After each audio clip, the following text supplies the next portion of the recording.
Olá, seja muito bem-vindo a esse canal, que Deus lhe abençoe, que você e sua família nesse momento estejam gozando de muita alegria, muita paz e muita saúde. Louvado seja nosso Senhor Jesus Cristo, para sempre seja louvado. Espero que você esteja aqui conosco nesse momento, com as pessoas que você ama. Curta esse vídeo, compartilhe esse canal, faça com que as pessoas também possam ter acesso a esta bênção de Deus que nos dá a conhecer o que a nossa igreja pensa e como ela pensa. Em nome do Pai, e do Filho, e do Espírito Santo. Amém. Creio em Deus Pai Todo-Poderoso, Criador do céu e da terra, e em Jesus Cristo, seu único Filho, nosso Senhor, que foi concebido pelo poder do Espírito Santo. Nasceu da Virgem Maria, padeceu sob Pôncio Pilatos, foi crucificado, morto e sepultado. Desceu à mansão dos mortos, ressuscitou ao terceiro dia, subiu aos céus, está sentado à direita de Deus Pai Todo-Poderoso, donde há de vir a julgar os vivos e os mortos. Creio no Espírito Santo, na Santa Igreja Católica, na comunhão dos santos, na remissão dos pecados, na ressurreição da carne, na vida eterna. Amém. Pai nosso que estais no céu, santificado seja o vosso nome. Venha a nós o vosso reino, seja feita a vossa vontade, assim na terra como no céu. O pão nosso de cada dia nos dai hoje, perdoai as nossas ofensas, assim como nós perdoamos a quem nos tem ofendido, e não nos deixeis cair em tentação, mas livrai-nos do mal. Amém. Ó Espírito Santo, tu que és amor do Pai e do Filho, inspirai em mim o que devo pensar, o que devo dizer, como devo dizer, o que devo calar, o que devo escrever, como devo agir, o que devo fazer, para obter a vossa glória e o bem das almas, minha própria santificação. Amém. Ó minha Senhora, ó minha Mãe, eu me ofereço toda a vós em prova de minha devoção para convosco, vos consagro. Nesta noite, meus olhos, meus ouvidos, minha boca, meu coração, inteiramente todo o meu ser.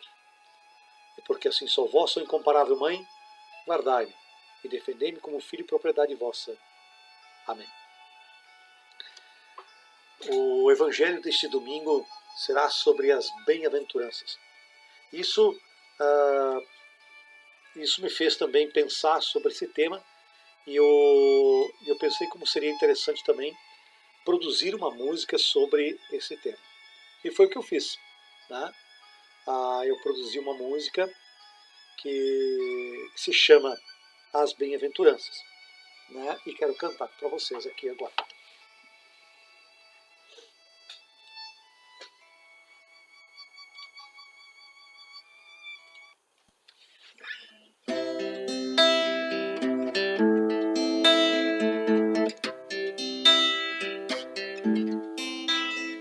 Dos pobres de espírito é o reino dos céus, daqueles que choram, consolo se fará. Os mansos em herança a terra terão, a misericórdia o compassivo alcançará. Felizes os que são do reino do Senhor, com hinos de alegria, com hinos de louvor. Merecer o céu, que bondade do Senhor, bem-aventuranças, princípios de amor. Felizes os que são do reino do Senhor, com hinos de alegria, com hinos de louvor. Merecer o céu, que bondade do Senhor, bem-aventuranças, princípios de amor.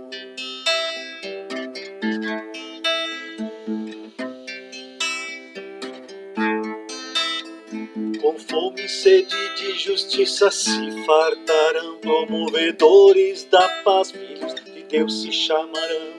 Verá Deus só quem for puro de coração. O reino de Deus é de quem não teme perseguição. Felizes os que são do reino do Senhor, com hinos de alegria, com hinos de louvor. Merecer o céu, que bondade do Senhor, bem-aventuranças, princípios de amor. Felizes os que são do reino do Senhor, hinos de alegria, com hinos de louvor. Merecer o céu, que bondade do Senhor, bem-aventuranças, princípios de amor.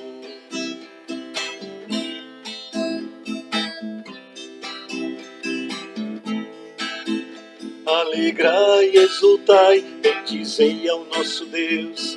Quem for perseverante, seguir os caminhos meus, a herança prometida se faz em Cristo Jesus. O caminho da vitória, do Calvário e da cruz. Felizes os que são do reino do Senhor, com hinos de alegria, com hinos de louvor. Merecer o céu e bondade do Senhor, bem-aventuranças, princípios de amor. Felizes os que são do reino do Senhor, com hinos de alegria, com hinos de louvor. Merecer o céu e bondade do Senhor, bem-aventuranças, princípios de amor.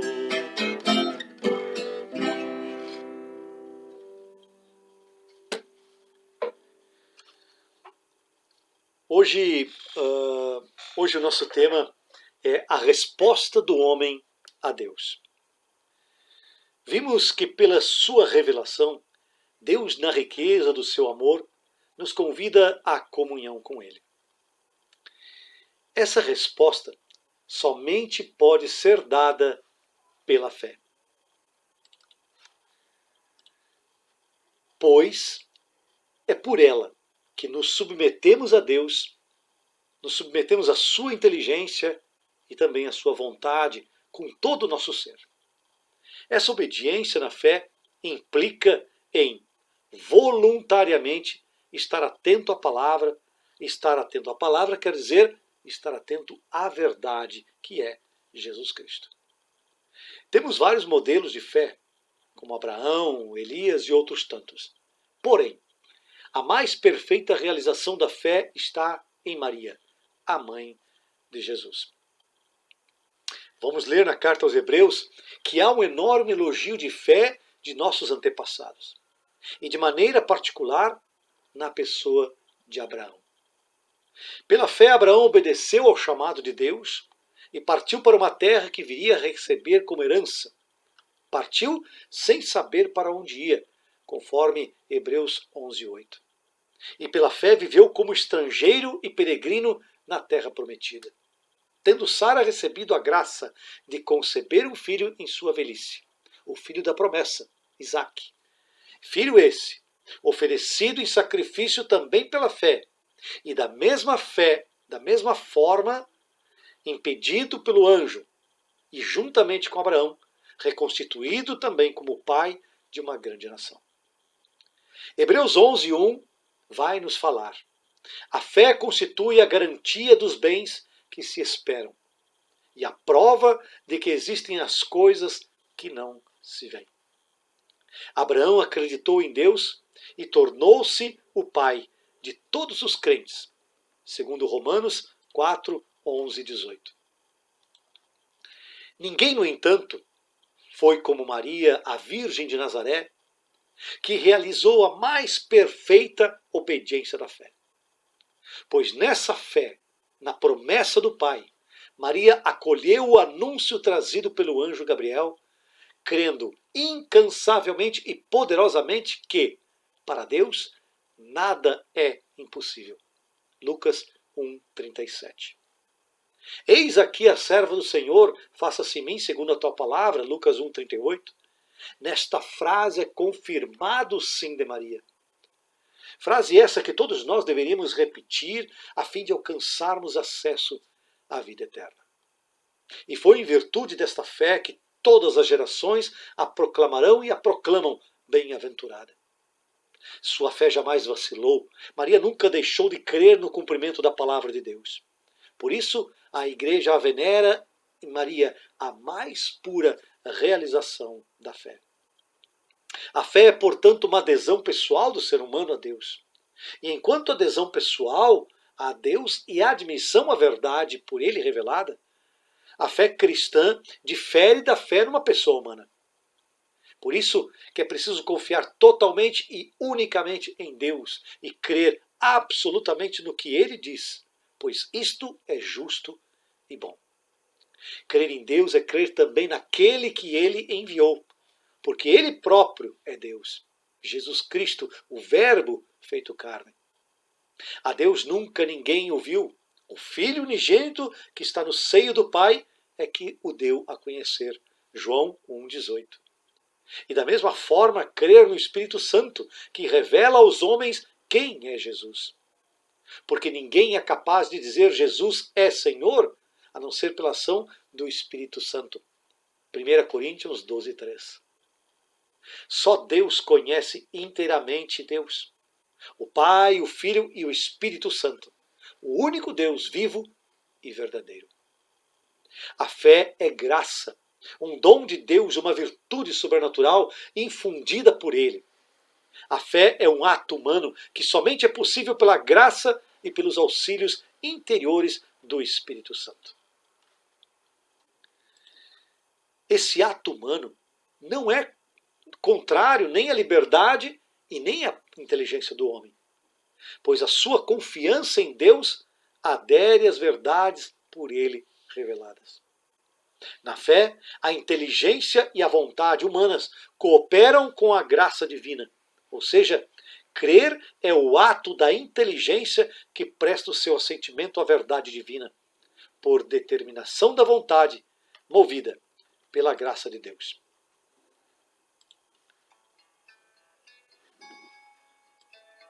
Vou botar uma musiquinha aqui para nós.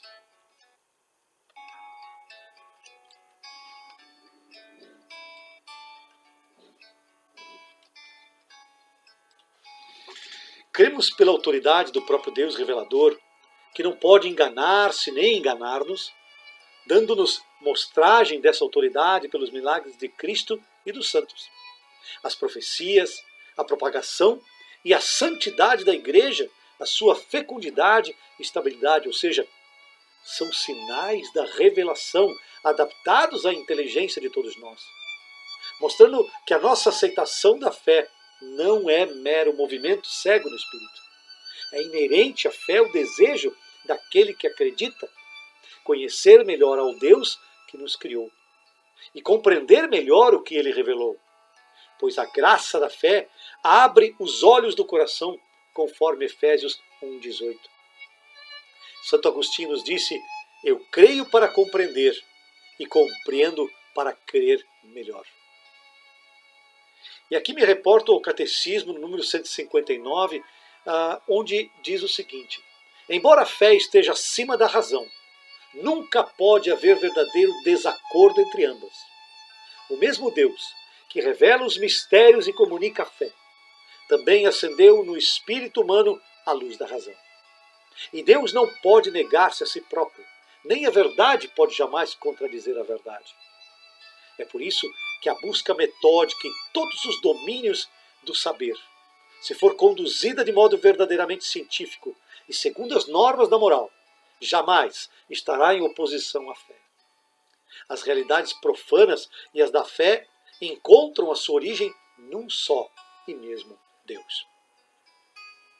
Mais ainda, aquele que se esforça com perseverança e humildade por penetrar no segredo das coisas é como que conduzido pela mão de Deus, que sustenta todos os seres e faz que eles sejam o que são, mesmo que não tenha consciência disso. Como já vimos, a fé em Deus deve ser voluntária, até porque ninguém deve ser constrangido a abraçar a fé contra a sua vontade. Cristo nos convida à fé e à conversão, mas isso ele faz de modo nenhum a nos obrigar a abraçá-las. Apenas nos diz que Ele é o caminho, a verdade e a vida. E quem quiser a vida eterna, então é preciso segui-lo. Por isso que, para se obter a salvação, é necessário acreditar em Jesus Cristo e naquele que o enviou. Porque Hebreus 11,6 nos diz que sem a fé não é possível agradar a Deus. Sem a fé de filhos, não podemos nos justificar e sem ela não perseveraremos até o fim, segundo Mateus 10:22. E, consequentemente, não poderemos alcançar a vida eterna. E para viver, crescer e perseverar até o fim na fé, temos de nos alimentar com a palavra de Deus e constantemente pedir que ela seja aumentada sempre em nosso coração. É ela que deve nos fazer agir pela caridade, e nela precisamos sustentar a nossa esperança, que enraizada na fé da Igreja nos faz avançar.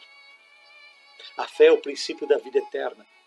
Por enquanto, porém, caminhamos pela fé e não vemos claramente, conforme 2 Coríntios 5:7. Mas é preciso dizer, eu creio. A fé da Igreja, professada pessoalmente por todo aquele que acredita, principalmente por ocasião do nosso batismo, está enraizada, antes de mais nada, na Igreja que crê. E que assim suporta, nutre e sustenta a minha fé. É primeiro a Igreja que por toda parte confessa ao Senhor. E é da Igreja que recebemos a fé e a vida nova em Cristo. A salvação vem somente de Deus. Na Igreja Católica, nossa mãe, recebemos a vida da fé, mas não é ela a autora da nossa salvação. Mas ela é sim a educadora da nossa fé. A Igreja é a coluna e apoio da verdade, conforme 1 Timóteo 3,15. Ela guarda fielmente a fé transmitida aos santos de uma vez por todas, guardando a memória das palavras de Jesus Cristo. É ela que transmite de geração em geração a confissão de fé dos apóstolos. Tal como uma mãe ensina seus filhos a falar, e dessa forma a compreender e a comunicar, a Igreja, nossa mãe, ensina-nos a linguagem da fé, para nos introduzir na inteligência e na vida da fé. Portanto, a fé nos afirma: há um só Deus e Pai. Só um é o caminho de salvação para todo mundo. Seu nome, Jesus Cristo. Uma pergunta: o homem moderno não acredita mais? A esta pergunta gostaria de me deter a uma leitura do livro A Fé do Cristão Católico Hoje. Lá na página 34 e 35, Dom Boaventura vai nos dizer o seguinte: a aceitação da fé cristã afeta o mais profundo do ser humano. Implica decisões da mais alta responsabilidade, com exigências radicais para a ordenação da vida. A decisão pessoal para a fé se toma no interior do mistério do santuário da pessoa humana, na esfera íntima do núcleo pessoal, que é geralmente o resultado dos dotes naturais, da herança biológica, da educação recebida e de toda a configuração da vida anterior. E as verdades que se referem a Deus e as relações entre os homens transcendem a ordem das coisas sensíveis, e quando estas verdades atingem a vida prática e a regem, requerem sacrifícios e abnegações. É esta a razão porque nestas questões procuramos facilmente persuadir-nos de que seja falso ou ao menos duvidoso aquilo que não desejamos que seja verdadeiro. Então ele propõe uma meditação sobre um texto chamado A Igreja e o Mundo Sem Deus, de Thomas Merton. E ele diz assim: não é verdade que o homem moderno seja incapaz de crer. A fé não depende desta ou daquela psicologia, desta ou daquela cultura, deste ou daquele grupo de símbolos. A fé é um dom divino que pode apoderar-se da mente de qualquer homem, a qualquer tempo, em qualquer cultura, em qualquer língua, independente de ser ou não ser científica. Mas, naturalmente, se é para ser uma fé plena e indubitavelmente cristã, deve ser uma resposta à pregação cristã da mensagem evangélica. E aqui, realmente, precisamos de uma linguagem contemporânea. Não há dúvida nenhuma que as imagens convencionais e gastas pelo uso em que as nossas relações com Deus e com Cristo são expressas são às vezes irrelevantes no mundo moderno. Mesmo assim, onde está o problema não é tanto com a Bíblia ou com Santo Tomás, mas conosco, com os cristãos.